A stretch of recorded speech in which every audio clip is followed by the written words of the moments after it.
Welcome to the Emotional Balance Sheet, the financial planning podcast for parents who are senior level professionals with kids in school or college. If you're tired of stitching together 4 different specialists to run your financial life, you're in the right place. I'm Paul Fenner, certified financial planner, enrolled agent, and founder of Tama Capital. I also have 4 kids, including a set of triplets, so I know the pace. Let's get into today's conversation. Hi, and welcome back. I have no clue what the stock market will do this year or next year, but I'm very confident about people's penchant for greed and fear, which never changes. So that's what I spend my time thinking about. That is a quote from Morgan Housel, who wrote an incredible book titled Same as Ever, which focuses on things that never change. It's a really interesting take. But what really struck me about this quote from Morgan is not that he's talking about the stock market. He's talking about us. He's saying that the market is unpredictable, but the people in it are remarkably predictable. And the more I thought about this, the more I realized it's not just about investing. It's a statement about every financial decision a busy family makes, or it doesn't make. Because I think for most of us, the families I work with, fear doesn't look like panic. It doesn't look like selling everything when the market goes down. It's actually much quieter than that. And honestly, it may be more damaging. I think about a family I'll call the Hughes. Both working, director-level positions, dual incomes, a complicated tax picture, 3 kids and activities. Does sound familiar yet? And a financial plan they built 4 years ago that no one has updated since a few job changes. When I first sat down with them, they weren't in financial trouble at all. Far from it. By most measures, they were doing incredibly well. But their financial life had outrun their capacity to manage it. So when I ask about their estate plan docs, which was one of the first things I always ask people about, they said, we keep meaning to do that. And so when I ask if their 3 financial people that they were working with had coordinated with each other, they said, well, we assumed they were talking. And guess what I found out? They weren't. And here's what I've noticed after working with families for years. The ones who are sitting on unfinished plans, uncoordinated accounts, unsigned documents, they are not lazy. They are not irresponsible. And the fear isn't that they'll get the wrong answer. The fear is what the question implies. Estate planning means confronting mortality. Coordinating finances means admitting the system isn't working. Updating a financial plan means sitting long enough to ask what we're really thinking about. Where do we actually want to go?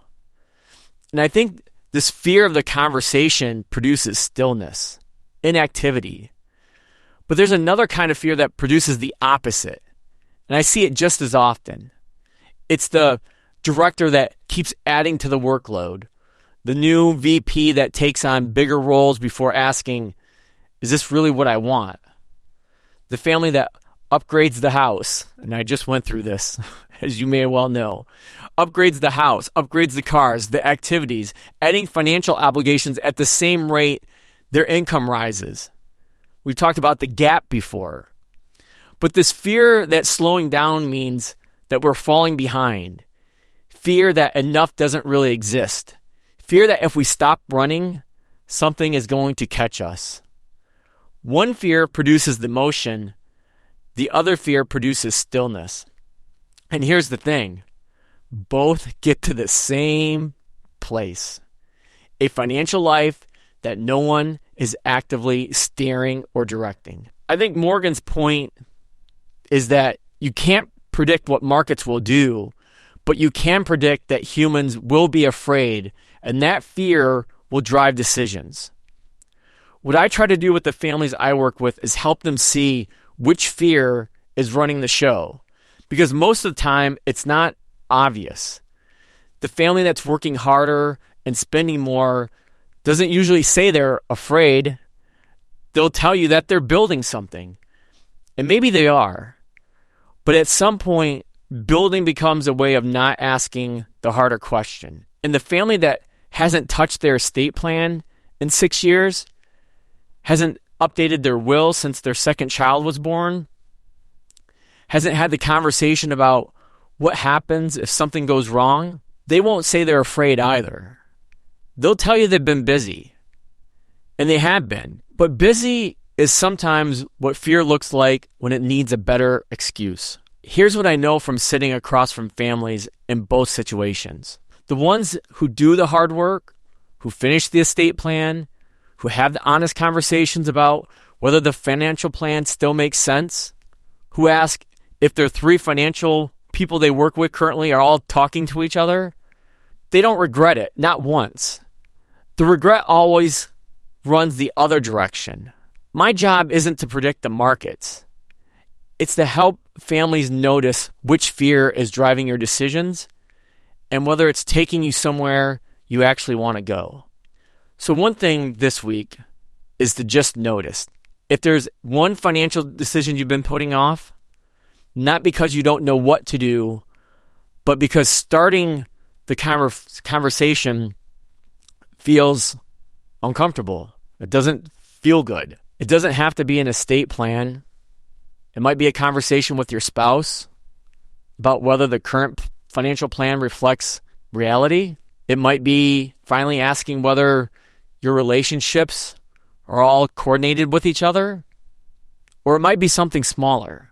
You don't have to solve it this week, but you do have to name it. Write it down. Because the thing that you've been avoiding usually costs more than you think. So if this conversation resonated with you, I'd love to hear from you. If you're ready to stop running your financial life on autopilot, you know where to find us, tamacapital.com. And always remember, money is a number, enough is a story.